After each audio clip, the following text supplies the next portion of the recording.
पोखरा क्षेत्रीय अन्तर्राष्ट्रिय विमानस्थल बनेको वर्षौं भइसक्यो, तर यो विमानस्थलबाट मुस्किलले अन्तर्राष्ट्रिय उडान भएका छन्।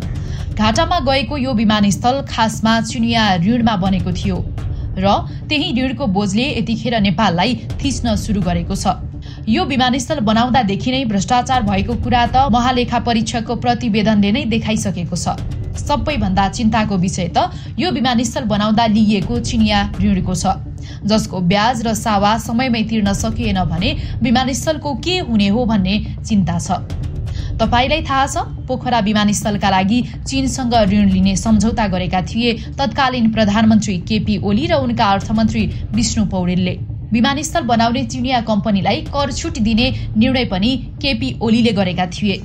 पोखरा विमानस्थल बनाउने भनेर 2071 जेठ 8 गते नागरिक उड्डयन प्राधिकरण क्यान र चाइना सीएमसी इन्जिनियरिङ बीच ठेक्का सम्झौता भएको थियो।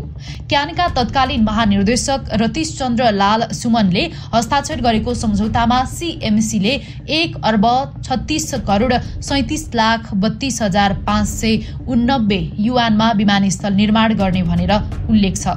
विमानस्थल निर्माणका लागि चीनसँग ऋण लिने सम्झौता भने तत्कालीन प्रधानमन्त्री केपी शर्मा ओली र अर्थमन्त्री विष्णु पौडेलले गरेका थिए। उनीहरू दुवैजना सकेसम्म चाँडै चीनको एक्जिम बैंकसँग ऋण सम्झौता गर्न चाहन्थे।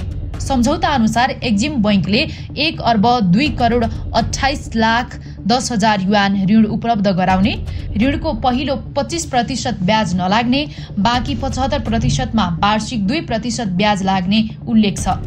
चीनसँग यति ठूलो ऋण लिएपछि 2073 वैशाख 1 गते प्रधानमन्त्री केपी शर्मा ओलीले पोखरा क्षेत्रीय अन्तर्राष्ट्रिय विमानस्थल शिलान्यास गरे। अर्थ मन्त्रालयले पनि चिनिया ऋण वार्षिक 5% ब्याजमा 20 वर्ष परिपक्वता र 7 वर्ष ग्रेस अवधि सहित सहायक ऋणका रूपमा क्यानलाई उपलब्ध गरायो। यही ऋणले यति बेला क्यानका कर्मचारीहरू हैरान छन्, किनभने पोखरा विमानस्थल निर्माण भएर सञ्चालनमा आए पनि त्यहाँका अन्तर्राष्ट्रिय उडान सञ्चालन नहुँदा एक्जिम बैंकको ऋण तिर्न सक्ने स्थिति छैन। क्यानका प्रवक्ता ज्ञानेन्द्र भुल भन्छन्, हामीले ऋण नतिर्ने भनेका होइनौं, तर विमानस्थलबाट उठिरहेको राजस्वले ऋण तिर्न सक्ने अवस्था छैन। सम्झौता अनुसार 2079 चैत 1 गते क्यानले हरेक 6 महिनामा 5 करोड 30,28,461 चिनिया युआन तिर्नु परिरहेको छ। सर्वोच्च अदालतका पूर्व न्यायाधीश तथा उद्योग मन्त्री अनिल कुमार सिन्हाको अध्यक्षतामा नागरिक उड्डयन क्षेत्रको सुधारका लागि उच्च स्तरीय अध्ययन एवं सुझाव समितिले बुझाएको प्रतिवेदनमा विमानस्थलको नेभिगेसन डिजाइनमा गम्भीर त्रुटि भएको लेखिएको छ। यही कारण हुन सक्छ सञ्चालनमा आएको 3 वर्षसम्म पोखरामा चार्टर्ड बाहेक ठूला विमानले नियमित उडान गरेका छैनन्, जसका कारण नेपालले ठूलो आर्थिक नोक्सानी बेहोर्नु परिरहेको छ। पोखरामा ठूलो विमानस्थल सञ्चालन सम्भव छैन भन्ने थाहा पाउँदै केपी ओली र विष्णु पौडेलले चीनसँग ऋण लिने सम्झौता गर्नु नै गलत भएको जानकारहरूको भनाइ छ।